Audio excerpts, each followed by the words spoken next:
Samajwadi party के मुखिया अखिलेश यादव ने माता प्रसाद पांडे को यूपी विधानसभा में नेता प्रतिपक्ष बनाया है, जिस पर बहुजन समाज पार्टी की मुखिया मायावती ने तीखा हमला किया। जी हां, बसपा सुप्रीमो ने सपा अध्यक्ष के फैसले पर नाखुशी जताते हुए पीडीए को गुमराह करने का आरोप लगाया है। उन्होंने कहा कि सपा में जाति विशेष को छोड़कर बाकी पीडीए के लिए कोई जगह नहीं है।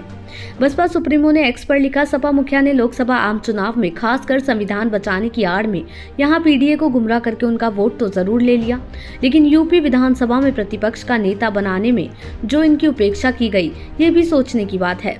जबकि सपा में एक जाति विशेष को छोड़कर बाकी पीडीए के लिए कोई जगह नहीं है, ब्राह्मण समाज की तो कतई नहीं, क्योंकि सपा और भाजपा सरकार में जो इनका उत्पीड़न और उपेक्षा हुई है वो किसी से छिपा नहीं। वास्तव में इनका विकास और उत्थान केवल बीएसपी सरकार में ही हुआ, अतः ये लोग जरूर सावधान रहे। माता प्रसाद पांडे बने नेता प्रतिपक्ष। दरअसल सपा अध्यक्ष अखिलेश यादव ने रविवार को सपा के वरिष्ठ नेता माता प्रसाद पांडे को यूपी विधानसभा में नेता प्रतिपक्ष बनाया है। सपा के कई नेता इसे बड़ा दाव मान रहे हैं। उनका कहना है कि इससे पूर्वांचल के ब्राह्मण वोटरों पर असर पड़ेगा और पीडीए के साथ सरवन वोट भी सपा के करीब आएगा। आपको बता दें कि माता प्रसाद पांडे सपा के पुराने नेता रहे हैं। वो अखिलेश यादव और उनके पिता मुलायम सिंह यादव के भी करीबी नेताओं में गिने जाते हैं। आज 29 जुलाई से यूपी विधानसभा का मानसून सत्र शुरू हो रहा है। इससे ठीक पहले सपा ने माता प्रसाद पांडे को बड़ी जिम्मेदारी दी है। सपा की तरफ से माता प्रसाद पांडे को नेता प्रतिपक्ष बनाया गया है, जबकि इस पद के लिए दलित चेहरे इंद्रजीत सरोज और चाचा शिवपाल सिंह यादव का नाम सबसे आगे था। साथ ही आपको ये भी बता दें कि सांसद बनने से पहले ये पद सपा चीफ अखिलेश यादव के पास था। माता प्रसाद पांडे सिद्धार्थनगर की इटवा विधानसभा विधायक हैं।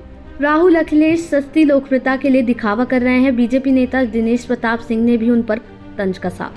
वहीं केंद्र सरकार की बजट की विशेषताओं को आम जनता तक पहुंचाने के लिए अपने 1 दिवसीय दौरे पर सरकार के राज्य मंत्री दिनेश प्रताप सिंह आज महोबा पहुंचे, जहां पत्रकारों से वार्ता कर राहुल गांधी और अखिलेश यादव पर निशाना साधा। कहा कि दोनों सस्ती लोकप्रियता के लिए दिखावा कर रहे हैं। दिनेश प्रताप सिंह ने कहा कि दिखावे के लिए राहुल गांधी मोची की दुकान में जाकर चप्पल सिलते हैं तो मीडिया उसे सुर्खियां बना देती है। यदि राहुल गांधी की फोटो छापना बंद हो जाए तो कभी भी मोची को ये सौभाग्य नहीं मिलेगा कि राहुल गांधी किसी मोची की दुकान में गए, सिर्फ मीडिया में छपने के लिए मोची के पास जाते हैं। उन्होंने आगे राहुल गांधी पर तंज कसते हुए कहा कि इनके यहाँ कहा जाता है कि गुड़ बहुत बढ़िया बोया है।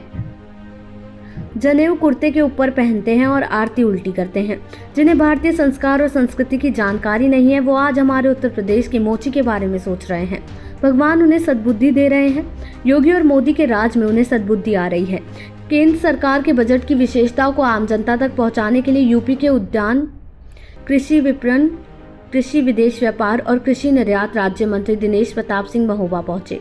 बीजेपी कार्यालय में कार्यकर्ताओं ने उनका फूल माला पहनाकर स्वागत किया। उन्होंने केंद्र सरकार के बजट की सराहना करते हुए राहुल गांधी पर जमकर निशाना साधा। उन्होंने कहा कि केवल फोटो खिंचवाने के लिए मीडिया की सुर्खियों में बने रहने के लिए राहुल गांधी मोची की दुकान पर पहुंच रहे हैं।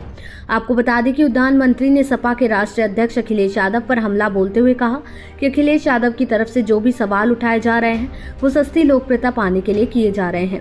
उन्होंने कहा कि एक सवाल बताओ जो इन लोगों ने कभी जनहित का सवाल नहीं उठाया।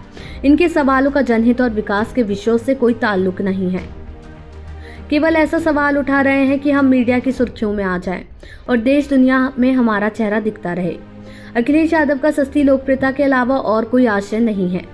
दिनेश प्रताप सिंह ने कहा कि विपक्ष की तरफ से ये गलत अफवाह फैलाई जा रही है कि केंद्र सरकार ने बजट में केवल चुनिंदा राज्य को ही अच्छा बजट दिया है, जबकि उत्तर प्रदेश को कुछ नहीं मिला। उन्होंने कहा कि केंद्र सरकार ने उत्तर प्रदेश को पूर्व से अधिक बजट दिया है, जिससे यहाँ के इंफ्रास्ट्रक्चर सहित प्रदेश के विभिन्न क्षेत्रों में विकास की मुख्य धारा से जोड़ा जा सके। उन्होंने कहा कि बुंदेलखंड एक्सप्रेसवे को देश का पहला सोलर एक्सप्रेसवे बनाया जा रहा है। प्रधानमंत्री नरेंद्र मोदी की तरफ से सोलर ऊर्जा को बढ़ावा देने के लिए अटल सूर्य योजना की शुरुआत की गई है। इसके साथ अब हाईवे भी सोलर से ऊर्जा उत्पादन करने का एक बड़ा स्रोत होंगे। देश दुनिया की ऐसी ही तमाम खबरों के लिए देखते रहें समय डिजिटल।